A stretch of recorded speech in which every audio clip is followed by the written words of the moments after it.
why you should not accept offers from off-market buyers, investors, or flippers in a probate sale. We get into that next.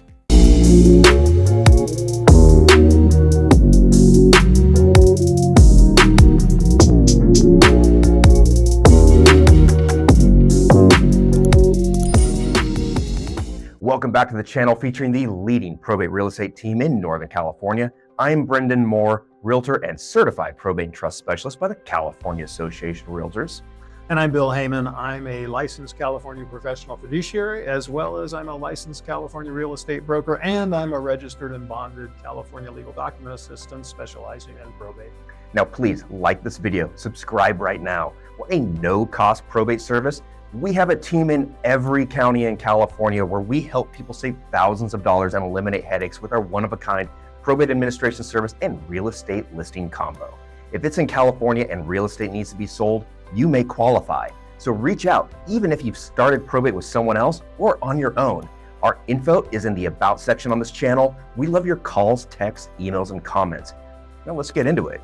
So Bill, you have a home that's going to be for sale in probate, and you get an offer when you're not even on the market yet, an off-market buyer. You get an offer from an investor, you get an offer from a flipper.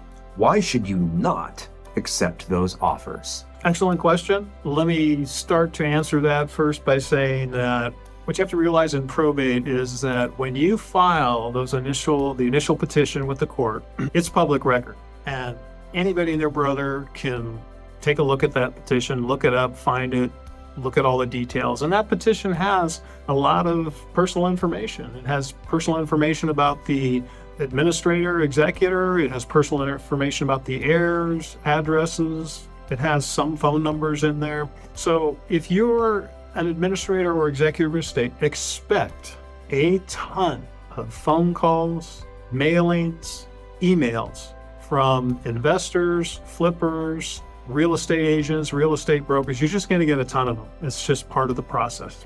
But one of the most important things to remember is when you get a phone call or an email from one of these investors, flippers, they're going to tell you this: hey, I can buy the property from you all cash, no real estate commissions, no closing costs, nothing. It's a great deal. No repairs. No repairs, nothing. There's a big problem with that. And I think, Brendan, you can explain why there's a big problem. Oh, yeah. Well, one, you have a responsibility for essentially looking out for the best interests of the estate as a personal representative. So the court and a lot of the heirs usually see that as most proceeds. You go and accept that offer. Well, you may get objections. You may be accused of not acting in the best interest of the estate. If it's a limited authority situation, it's going to be even harder on you for that particular one because it's likely going to fall under the 90% rule.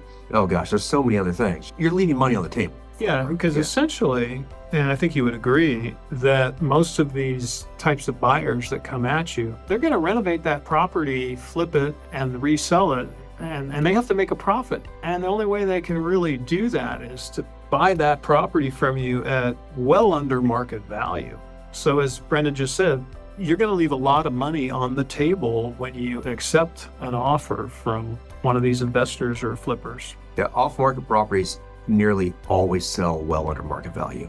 When somebody tells me they sold their house to an investor, that is code for sold it under market value or maybe cheap. It was maybe a home that wouldn't qualify for a loan because it was in such bad shape. But those buyers, they're trying to make a profit. Sure. So whatever price they're offering you when they're an investor and going to flip the house, which is by far the most common they do, the formula is typically whatever the repair costs are on the house to what is going to get them to their goal. They're going to offer 1.5 to 2 times lower what those repair costs are. So if they offer you $200,000, that means that they're most likely calculating in that, say they need to do 100,000 repairs. They're going to sell that house for about 400,000. So you can imagine you're leaving a lot of money on the table by doing that. In fact, just to give an example, Brendan and I did help the family with a probate home in Sacramento. This was a few years back. And as we were getting ready to put the home on the market, the personal representative came to us and said, hey, look, I've got this offer, all cash, no real estate commissions, and I'm thinking about taking it. And we said, well, hang on a second. And we did some research and some comparative market analysis. And we showed him that, look, if you sell it at fair market value, even paying real estate commissions, you're going to come out with about $50,000 more. He wasn't so sure about it, but we persuaded him with the facts, went ahead and listed the property, and we did get a good offer where the family came out with $50,000 more with real estate commissions being paid than he would have gotten with that offer from that investor. Yeah, they're hoping that you're beaten down by the process, maybe naive. They can scare you into telling you that the market is crashing, which is one crash ever since the Great Depression. It's not a normal thing. Right. Let's see. I mean, they can scare you into all sorts of things. Hope that you don't know the market very well, that the sales process is very difficult or something, all sorts of things. And even if the probate home is in very bad shape, by putting it on the open market, you are going to get the best price because you're going to get fair market price for whatever condition the home is in. So really what could happen is investor calls you up, says, hey, I'd like to buy this house. What would you be willing to sell it for? Like, I don't know, I'm thinking of $300,000. They said, no, it needs a new roof, it needs all this. Oh gosh, it probably has. They might even tell you some things that aren't even true. Oh, there's radon in this area. You're gonna have to mitigate radon, which is probably not even a thing. There's just been people who have owned properties who have told me that investors have called them and really embellished on some stuff. Yeah. And then you end up selling it and say, okay, I'll agree for $225. And maybe you didn't even go through the right processes because the investor likely doesn't know probate. They've never heard of saying notice of proposed action, or they don't know the difference between limited authority and full authority. They don't care. They just want you to title the house to them somehow and run off with it. Now you have an heir objecting. You maybe didn't do things on the actual legal process. Maybe you're in violation of your duty to act in the best interest of the estate. Now you're in front of a judge, and now you could be in some serious trouble. So anytime that you ever do this, talk with two professionals. Talk with who has ever probated in your estate. Now, if you're doing a pro per, then that means you're doing it on your own. You're talking with an attorney, or you're talking with an excellent legal document assistant, and your realtor, of course, can talk to you about it. A realtor can produce something called a net sheet, showing you side by side. You sell to them, here's what your overall cost will be. You put it on the market, we market it, it goes out it'll be on Zillow and Realtor.com and everywhere, all over the internet.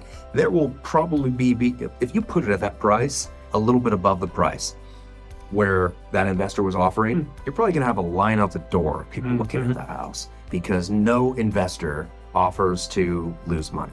They're hoping to get a sweet deal. They need to purchase that property well under market value in order to make any kind of profit. Yeah, and I was talking with somebody who called our channel who asked me what they can do because the personal representative had sold to an investor, and now she was upset because she saw it on the market for some odd amount, well over. They barely did any repairs at all. They didn't even flip it. And here it is on the market. I believe she'd said they sold it for, this was in Southern California, they'd sold it for something like $400,000. It was on the market for in the 700s, and they'd barely done anything to it all, barely any sort of repairs whatsoever.